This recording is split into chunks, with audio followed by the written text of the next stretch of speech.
A very good morning to all students. Students, in the last video, we were studying chapter 2 of geography. Students, last video में हमने heat zones पढ़े थे.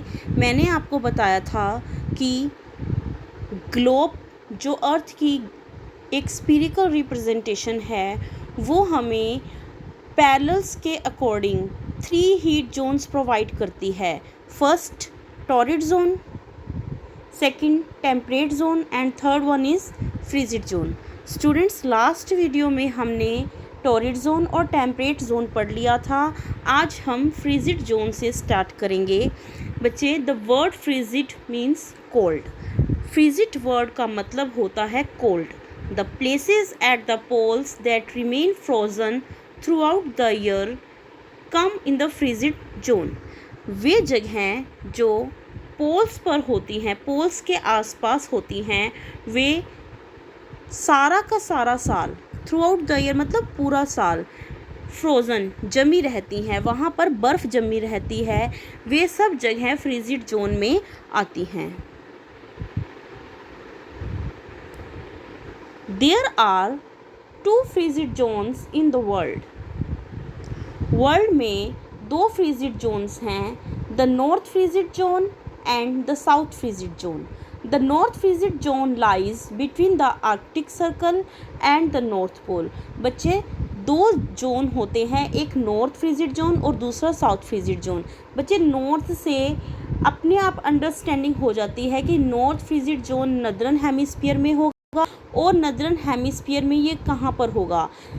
ये होगा बच्चे Arctic Circle और north pole के बीच में. और इसी तरह से जो हमारा साउथ फ्रिजिड जोन है वो साउथ वर्ड से अपने आप क्लियर होता है कि ये सदर्न हेमिस्फीयर में मिलेगा. और इसकी लोकेशन क्या होगी बच्चे? Between Arctic Circle and the South पोल.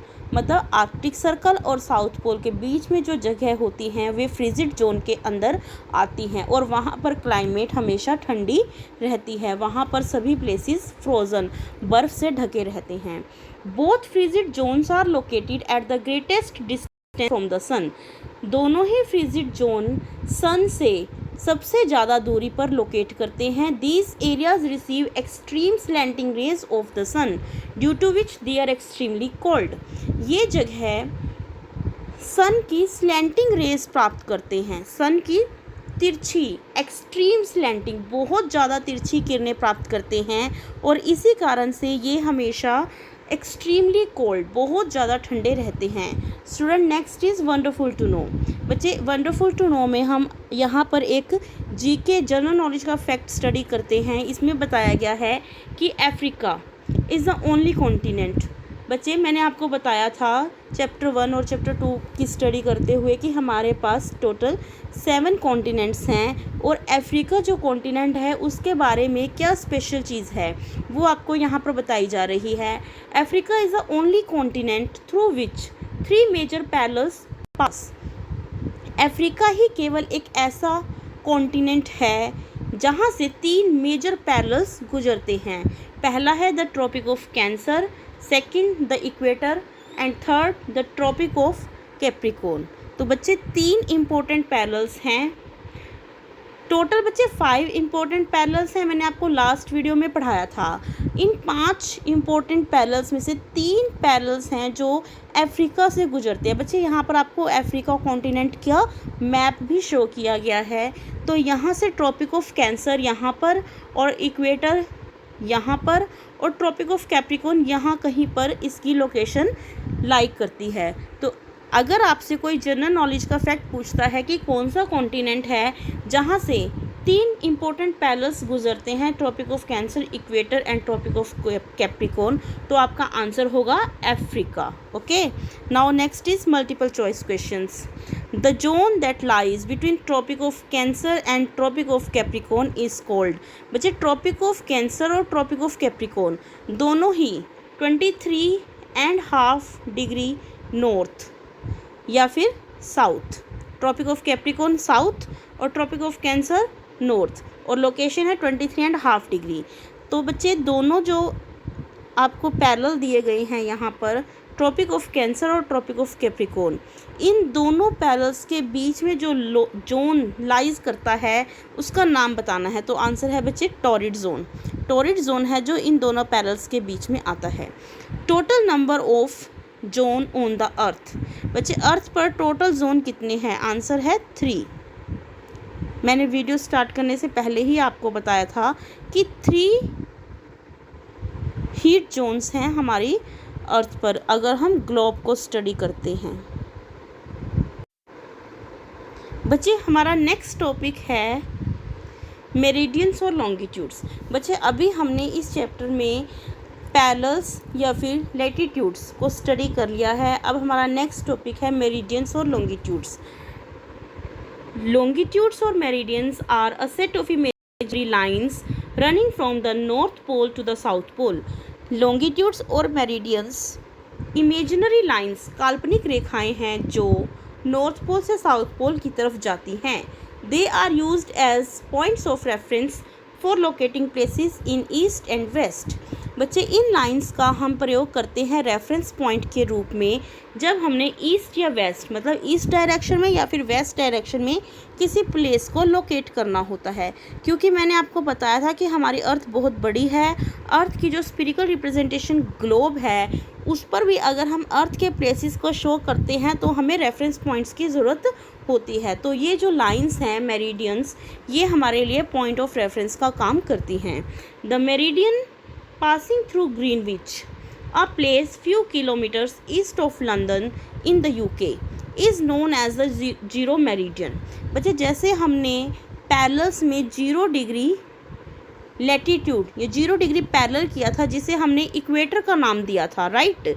अब इसी तरह से हम मेरिडियंस में भी 0 डिग्री मेरिडियन को स्टडी करेंगे। तो इसके अकॉर्डिंग जो 0 डिग्री मेरिडियन है जिसे हम प्राइम मेरिडियन कहते हैं, ठीक है।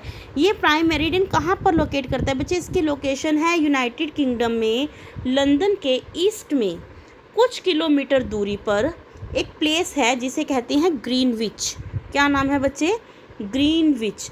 ग्रीनविच जगह से जो भी मेरिडियन पास करता है वो 0 डिग्री पर होता है, तो इसे हम प्राइम मेरिडियन कहते हैं।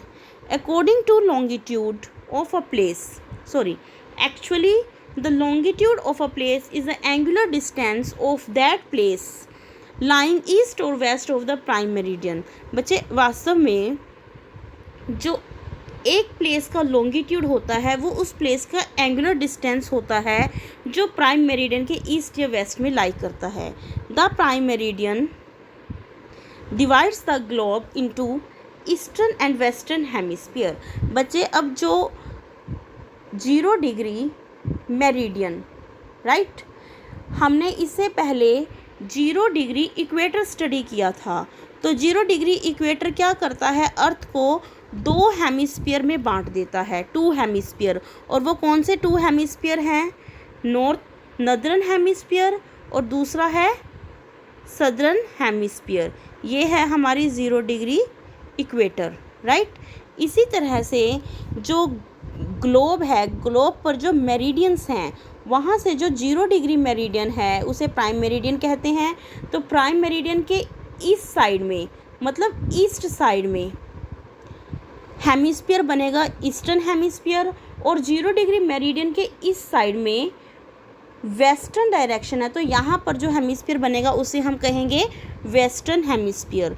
तो इस तरह से बच्चे हमारे पास टोटल 4 हेमिस्फीयर्स आते हैं, northern hemisphere, southern hemisphere, eastern hemisphere and western hemisphere. लेकिन हम इसे बोलने में 2 हेमिस्फीयर ही कहते हैं, जैसे कि नॉर्दर्न हेमिस्फीयर और सदर्न हेमिस्फीयर। तो बच्चे इसी तरह से हम नेक्स्ट लाइन स्टडी करते हैं। For example, if a person is in the eastern hemisphere, अगर एक व्यक्ति ईस्टर्न हेमिस्फीयर में है, then his her longitude is measured in degrees east, तो उसका जो लॉन्गिट्यूड होगा उसे मेजर करते हुए हम उसे ईस्ट के नाम से डोनेट करेंगे, ठीक है। If one is in the western hemisphere, अगर कोई व्यक्ति वेस्टर्न हेमिस्फीयर में खड़ा है तो his her longitude is measured in degrees west, तो उसका लॉन्गिट्यूड मेजर करते हुए हम उसके लॉन्गिट्यूड का जो नंबर है वो, उसके पीछे डिग्री और पीछे हम वेस्ट W का सिंबल लगाएंगे, जिससे हमें पता चल जाएगा कि हम वेस्टर्न हेमिस्फीयर की बात करते हैं या फिर ईस्टर्न हेमिस्फीयर की बात कर रहे हैं। There are 180 meridians to the east and 180 meridians to the west sides of the prime meridian. बच्चे प्राइम मेरिडियन के ईस्ट में और वेस्ट में 180 मेरिडियंस हैं। Therefore in total there are 360 meridians और लॉन्गिट्यूड्स। इसी तरह से टोटल मेरिडियंस हमारे बन जाते हैं 360। At the equator, the distance between two meridians is the greatest, that is about 111 kilometre. बच्चे इक्वेटर पर किन्हीं दो मेरिडियंस के बीच में जो डिस्टेंस होता है वो सबसे ज़्यादा होता है, और वो होता है 111 kilometre. The distance between the meridians decreases as one travels towards the poles and vice versa.